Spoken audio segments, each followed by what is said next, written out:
Hello friends, ഇന്ന് കാണിക്കാൻ പോകുന്നത് പേരയ്ക്ക കൊണ്ടുള്ള ഒരു സാലഡാണ്.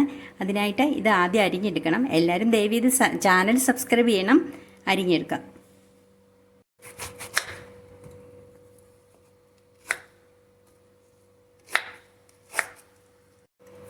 പേരയ്ക്ക അരിഞ്ഞു കഴിഞ്ഞു. ഇത് ബൗളിലേക്ക് മാറ്റാം.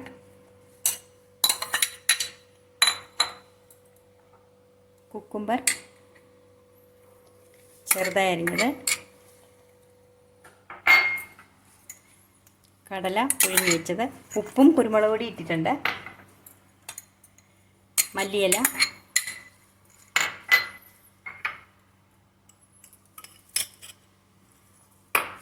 കുറച്ച് ഉള്ളി,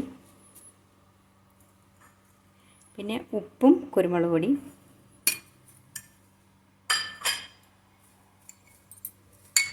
നാരങ്ങയുടെ നീര്, ഒരു നാരങ്ങയുടെ നീര് എടുത്തിട്ടുണ്ട്. ഇനി ഇത് നന്നായിട്ട് യോജിപ്പിക്കണം. നല്ല ടേസ്റ്റുള്ള സാലഡാണ്. എല്ലാവരും ഉണ്ടാക്കി നോക്കണം. ദയവ് ചെയ്ത് ചാനൽ സബ്സ്ക്രൈബ് ചെയ്യണം.